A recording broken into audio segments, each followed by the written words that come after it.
Bismillahirrahmanirrahim. Assalamualaikum warahmatullahi wabarakatuh. Kita berjumpa sekali lagi dalam Flick Classroom Sains Tahun 4. Dan tajuk kita pada kali ini ialah bunyi. Objektif pembelajaran kita pada kali ini, pertama, murid-murid dapat menganalisis 3 hingga 4 pengetahuan tentang bunyi dengan betul.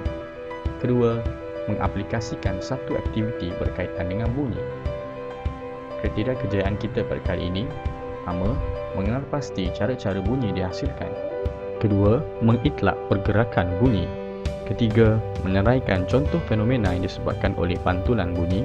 Dan yang keempat, menyelesaikan masalah untuk mengurangkan pencemaran bunyi dalam kehidupan seharian kita. Baiklah murid-murid, untuk memulakan belajar kita pada kali ini, ayo kita laksanakan aktuja, iaitu aktiviti yang mengujakan.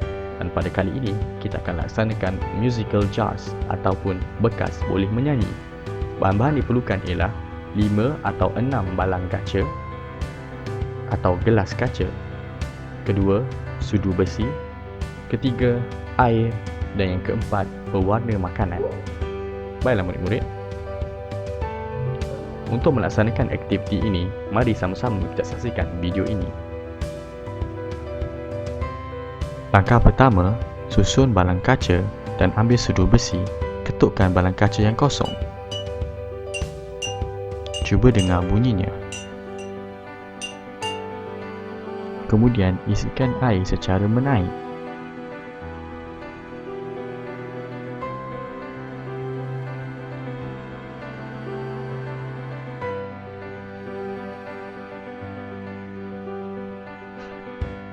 Pastikan isi padu air tidak sama pada setiap balang kaca.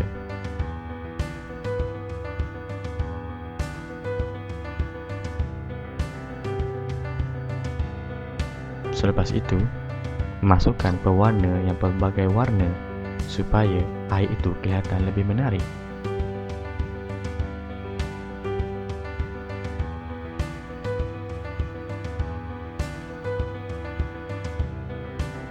Kemudian, ambil sudu besi dan ketuk setiap balang seperti mana anda ketuk pada awal eksperimen tadi. Cuba dengar bunyi yang terhasil. Ada perbezaan bukan?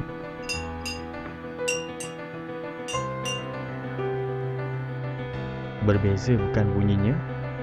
Ayo kita laksanakan aktiviti ini sekali lagi.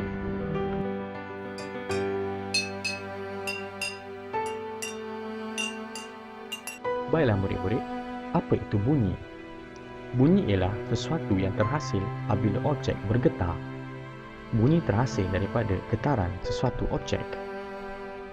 Getaran ini boleh berlaku dalam banyak bentuk. Antaranya, pertama, tiupan. Sebagai contoh, seseorang meniup seruling ataupun saksofon. Berlakunya getaran antara udara dan alat saksofon dan seruling tadi menyebabkan terhasilnya bunyi. Kedua, ketukan. Ketukan alat seperti sudu, tukul dan objek-objek keras boleh mengakibatkan terhasilnya bunyi. Ketiga, tepukan. Tepukan juga menyebabkan getaran apabila kita menepuk tangan kita bergetar menyebabkan terhasilnya bunyi. Dan yang terakhir, petikan atau gesekan.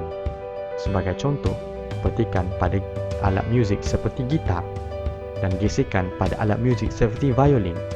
Gesekan pada tali gitar dan violin menyebabkan ia bergetar dan menghasilkan bunyi. Ini adalah contoh-contoh bentuk-bentuk aktiviti yang menghasilkan bunyi. Baiklah murid-murid, apakah sifat bunyi? Dan bagaimanakah bunyi bergerak? Bunyi bergerak pada semua arah. Apabila bunyi dihasilkan, ia akan bergerak pada semua arah, menyebabkan kita boleh mendengar bunyi tersebut. Sekiranya ia tidak dihalang oleh sesuatu objek yang keras, maka kita dapat mendengar bunyi yang dihasilkan itu.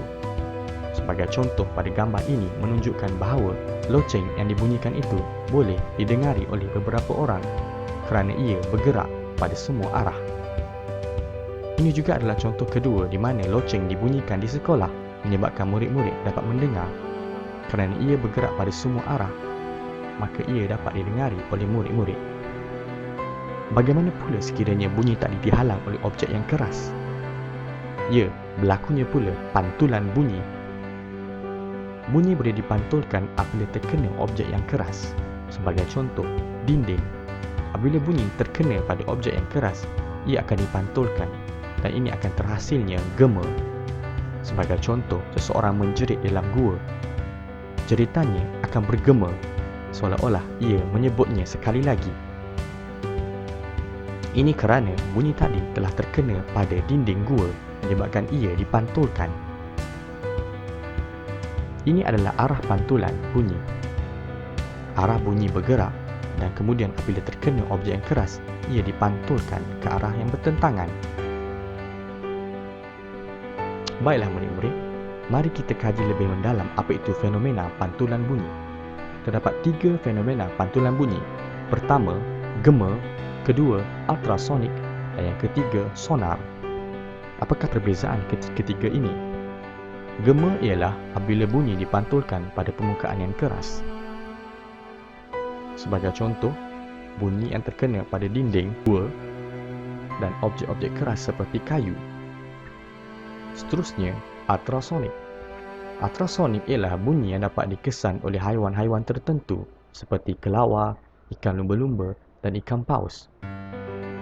Bunyi ini digunakan oleh haiwan ini untuk ia mengenal pasti halangan di hadapannya. Sebagai contoh, kelawar menggunakan ultrasonik supaya ia dapat terbang dalam keadaan gelap. Seterusnya, sonar. Sonar pula ialah teknologi pantulan ultrasonik untuk mengesan objek di dalam air. Sonar ialah teknologi yang menggunakan ultrasonik untuk mengesan sesuatu di dalam air. Ini adalah perbezaan antara ketiga-tiga fenomena pantulan bunyi ini. Baiklah murid-murid, seperti yang kita dengar tadi, terdapat bunyi yang sedap didengar dan ada juga bunyi yang tidak sedap didengar. Apakah faedah bunyi ini? Baiklah murid-murid, adakah bunyi ini mempunyai faedah? Ya, sudah tentu. Antara faedah bunyi ialah ia digunakan untuk kita berkomunikasi. Sekiranya tiada bunyi, kita akan mengalami kesukaran untuk berkomunikasi baik satu sama lain. Bunyi juga digunakan untuk hiburan. Dengan adanya bunyi, seseorang dapat menghasilkan lagu. Bunyi juga digunakan untuk isyarat kecemasan. Sebagai contoh, bunyi siren ambulan adalah untuk menunjukkan bahawa terdapatnya kecemasan, membolehkan kereta-kereta lain memberi laluan kepada ambulan tersebut. Selain daripada itu, bunyi juga ada kemudaratannya. Antara keburukan bunyi ialah bunyi yang terlalu bising boleh menyebabkan gangguan kepada komunikasi. Sebagai contoh, seseorang melalui tempat pembinaan yang sangat bising, ia menjadikan seseorang itu sukar untuk bercakap apabila terganggu oleh bunyi yang bising tadi. Bunyi bising kenderaan juga boleh menyebabkan seseorang itu terganggu, menyebabkan tekanan emosi. Bunyi yang terlalu kuat boleh menyebabkan kita berasa tertekan. Selain daripada itu juga, bunyi juga boleh memudaratkan kesihatan dengan membawa masalah pendengaran. Apabila seorang mendengar bunyi yang terlalu bising menyebabkan gegendang telinga cedera, ini menyebabkan masalah pendengaran kepada individu tersebut. Oleh itu, pastikan kita tidak mendengar bunyi yang terlalu kuat. Bagaimanakah cara untuk kita mengurangkan pencemaran bunyi ini? Seseorang yang bekerja di tapak pembinaan perlulah menggunakan pelindung telinga untuk mengelakkan kecederaan kepada pendengarannya. Selain daripada itu, pastikan di dalam rumah kita terdapat objek-objek yang boleh menyerap bunyi. Sebagai contoh, permaidani, langsir dan tingkap. Ini bertujuan untuk mengurangkan bunyi bising dan mengelakkan daripada masalah pendengaran. Penggunaan dinding penyerap bunyi juga boleh mengurangkan pencemaran bunyi. Baiklah murid-murid, mari kita laksanakan latihan untuk meningkatkan kefahaman kita. Raja di bawah menunjukkan satu penyiasatan yang dijalankan untuk mengkaji cara bunyi dihasilkan. Terdapat tali benang, pensel dan penyangkut baju jenis besi. Berdasarkan aktiviti di atas, bagaimanakah bunyi dihasilkan? Baiklah murid-murid, apabila pensel diketuk pada penyangkut baju besi ini, akan terhasilnya satu bunyi yang didengari oleh murid ini. Bagaimanakah bunyi ini dihasilkan? Ya, melalui getaran. B. Apakah yang dapat kau perhatikan pada tali benang tersebut apabila penyangkut baju diketuk? Jawapannya ialah tali benang tersebut bergetar. C. Apakah yang dapat disimpulkan tentang cara bunyi dihasilkan berdasarkan aktiviti ini? Cara bunyi dihasilkan dalam aktiviti ini ialah melalui getaran. Baiklah murid-murid, mari kita kaitkan dengan kehidupan kita. Penggunaan pokok dikatakan boleh membantu untuk mengurangkan pencemaran bunyi. Bagaimanakah penggunaan pokok ini boleh mengurangkan pencemaran bunyi di persekitaran kita? Adakah ia betul? Ya, penggunaan pokok boleh membantu mengurangkan pencemaran bunyi. Tetapi bagaimana? Pokok yang mempunyai batang yang tebal dan daun yang banyak boleh membantu mengurangkan pencemaran bunyi. Ini kerana batang pokok boleh menyerap bunyi yang kuat. Oleh itu, penanaman pokok pada sekitar rumah adalah sangat digalakkan untuk mengurangkan pencemaran bunyi. Nilai bunyi yang dapat kita belajar daripada pembelajaran kita pada kali ini inilah: pertama, tidak berlebih-lebihan dalam bercakap atau meninggikan suara tanpa sebab. Ini adalah kerana perbuatan ini adalah perbuatan yang buruk. Dan di dalam surah Luqman ayat 19 telah mengatakan bahawa sesungguhnya seburuk-buruk suara ialah suara keldai. Suara keldai ialah suara yang sangat kuat, di mana seseorang yang bersuara kuat tanpa sebab adalah perbuatan yang sangat tidak baik.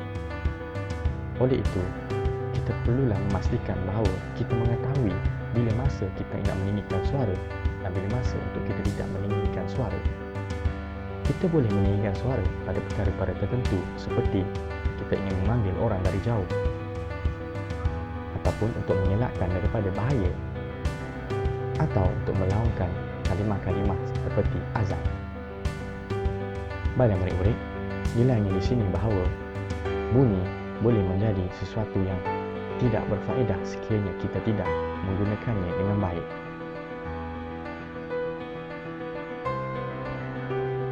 Seterusnya murid-murid, mari kita laksanakan tugasan. Murid-murid jawab tugasan 1 dan tugasan 2 untuk meningkatkan kefahaman murid-murid pada pembelajaran kita kali ini. Selamat belajar murid-murid. Sampai di sini dahulu. Semoga kita berjumpa lagi pada pembelajaran seterusnya. Sekian.